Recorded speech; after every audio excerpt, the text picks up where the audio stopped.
эфире новости, в студии Петр Васильев. Здравствуйте. Коротко о темах. В Якутии вывели первый кофердам Ленского моста в русло реки Лены. В исторической речной операции задействовали 120 человек. Масштабная газификация Алекминского района продолжается. Всего в районном центре планируется проложить более 87 километров газопровода. В республике продолжается обучение операторов беспилотных авиационных систем на полигоне в Тулаги. На 15 курсантов осваивают работу с комплексом Геоскан-701.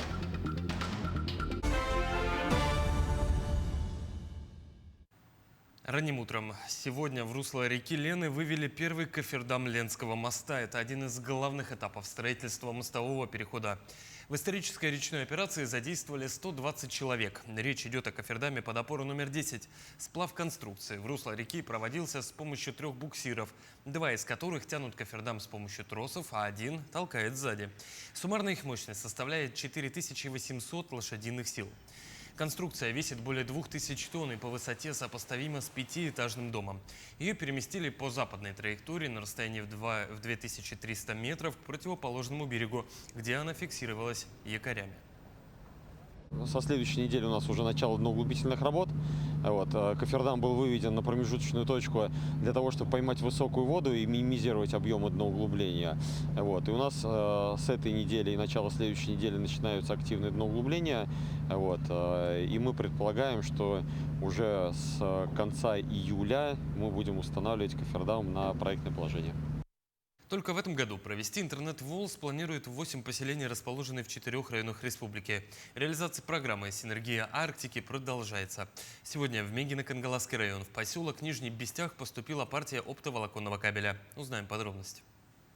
Акционерное общество «Арктик Телеком» является оператором уникального инфраструктурного проекта национального масштаба «Синергия Арктики». Общая протяженность линий связи составит 7000 километров. Сегодня на базе Нижний Бестях поступило 386 километров оптоволокна. В этом году волоконно-оптические линии связи будут проведены в 8 населенных пунктах Алекминского, Кобяйского, Тампонского и Татинского районов республики. На текущий момент мы также дополнительно заключили 2 больших контракта на поставку более 3500 километров оптоволокна. 2 контракта по 3,5, да, получается. И тоже ожидаем заключения контракта и последующая поставка. Тоже она будет сюда приходить. В последующем мы будем активно тоже рассказывать, как идет реализация проекта. Будем выезжать на конкретные локации, то есть показывать технологию уже укладки самого кабеля, поставки иного телекоммуникационно-сетевого оборудования. Напомню, что проект «Синергия Арктики» реализуется по инициативе главы Республики Саха-Якутия Арсения Сергеевича Николаева и, конечно же, при поддержки Федерального центра Министерства цифрового развития Российской Федерации. Проект «Синергия Арктики» подразумевает широкомасштабную работу по прокладке оптоволоконной линии в экстремальных условиях Арктики. Технология прокладки в основном в грунт будет использоваться. Кстати, хотелось бы сказать, что уже первые подрядчики на объемы 2026 года отобраны. Очень приятно то, что это все подрядчики якутские, все местные компании, которые здесь зарегистрированы, работают поменьше, побольше, но они все местные. Прокладка будет в основном в грунт. Будут переходы рек Верхонем, через антенно-мачтовые сооружения будут строить специальные конструкции. По скальным переходам, возможно, будут какие-то спецрешения. Но в основном это будет углубление в грунт от 40 до 60 сантиметров. И, соответственно, этого кабеля в основном видно не будет, он будет везде лежать под землей. Всего до конца 2028 года к магистральной волоконно-оптической линии связи будут подключены порядка 50 тысяч жителей в 61 населенном пункте республики. Для многих жителей качественный стабильный интернет появится впервые. Реализация «Синергии Арктики» даст возможность использования в Арктике полной палитры цифровых сервисов. Это не только повысит качество жизни жителей, но и создаст новые возможности для бизнеса, образования и здравоохранения. Гульнара Мосова, Мегино-Кангаласский район. Масштабная газификация Алекминского района стартовала в 2023 году. Всего в райцентре планируется проложить более 87 километров газопровода, что даст возможность газифицировать свыше 1200 жилых домов. Тему продолжит Елена Фаст. С нетерпением ожидают ввод газа в селах Алекминского района. В селе Улахан-Унку многие жители в свое время перешли на электроотопление. Это значительно упростило жизнь сельчан. У меня электрическое отопление. Это примерно сколько в месяц выходит? Ну, вместе со светом у меня ежемесячно где-то самая большая сумма выходила 8, а так максимально 6. Но сейчас с каждым разом повышение цен идет, и поэтому как бы мы оплачиваем больше. Опять же, говоря о льготном тарифе, все понимают, что он распространяется лишь на жилые дома. Бани, гаражи, коровники по старинке. Есть и те, кто в силу причин остались на отоплении дровами, а это порядка 6-7 машин в год при стоимости более 20 тысяч одной машины.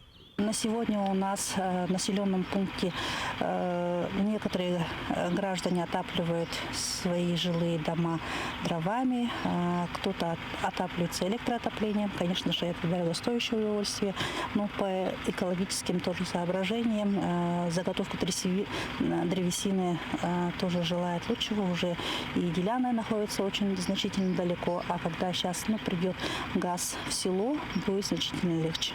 На сегодня в селе установлено 119 стояков. После города, как надеются сельчане, наступит их черед. Мы уже давно, в каждом селе все топим печки. Печка у нас не одна. В гараже, в бане у нас, в избушке и дома. Получается, целых 4 печки мы топим. И это уходит очень много дров, очень времени уходит на это. Поэтому как бы наша надежда, я скажу, что газификация нам принесет, во-первых, экономию, экологичность и как бы сохранит нам время. Оценивая плюсы газификации, село Дабан обозначил этот вопрос приоритетным на отчете правительства. И хотя пока твердого решения нет, жители надеются на положительный исход. Касаемо природы, лес жалко, то, что мы топим дровами, это всю жизнь. Тут уже и пожары эти нам помогают, все истребляют. Так-то, конечно, в первую очередь у нас газ, который у нас проходит и газопровод, и ЛЭП, и нефтепровод. С депутатами отрабатываем, с гражданами населения отрабатываем, пишем письма о том, чтобы все-таки нас включили в программу газификации в районе, потому что расстояние от Бирюка до Дабана – это небольшое расстояние, и для такой компании, как «Газпром», «Сахатранс», «Нефтегаз», это будет не проблематично довести до нас газ. Напомним, что в городе пуск газа ожидается в сентябре 2026 года. Елена Фаст, Максим Копылов, Алекминск. В Якутии продолжается обучение операторов беспилотных авиационных систем. На полигоне в Тулагино 15 курсантов осваивают работу с комплексом «Геоскан-701». После теоретической подготовки они приступили к практике и отрабатывают навыки управления беспилотниками в реальных условиях. «Геоскан-701» – это аппарат самолетного типа весом 25 килограмм. Он может находиться в воздухе до 10 часов и развивать скорость до 120 км в час. Беспилотник является полноценным инструментом для проведения аэрофотосъемки и анализа территории. Курс подготовки организован научно-производственным центром БАС «Полярный». Очень быстро развивающая отрасль вообще беспилотные летательные аппараты. И такую возможность, как обучение у Геоскана, я не мог пропустить.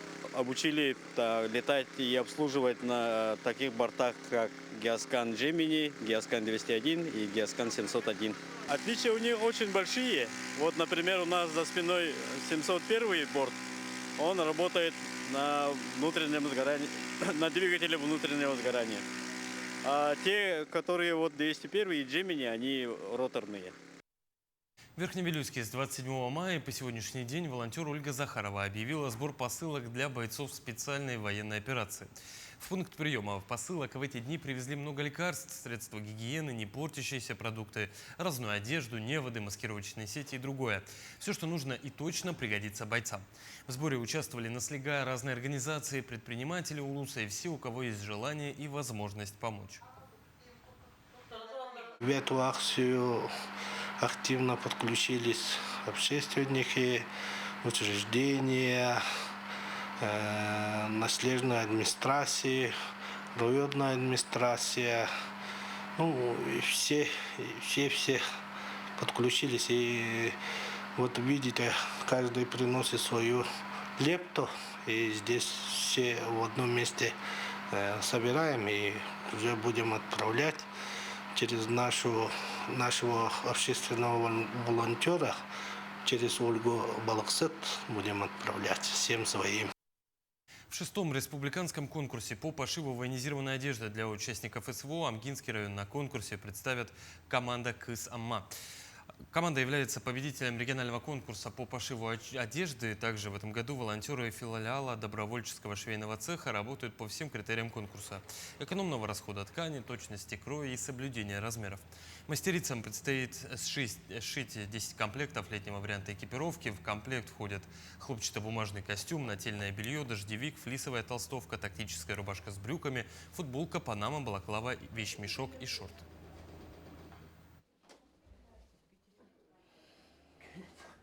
В этом году добавились кепка, шорты, там, рубашки, летние бакалавры, которые, да, и бейсболки. Ну, в основном уже каждый по-своему шьет.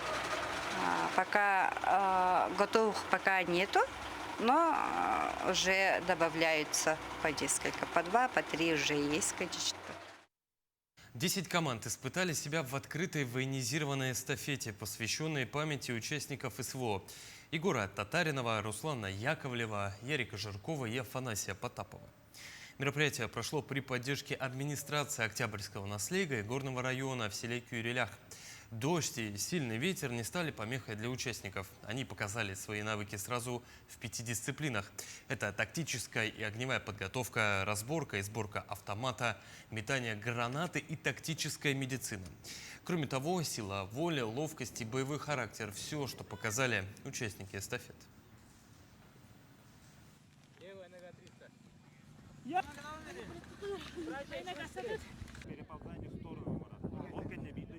В целом, если говорить о данных соревнованиях, было достаточно, в целом, все этапы простые, если их понять.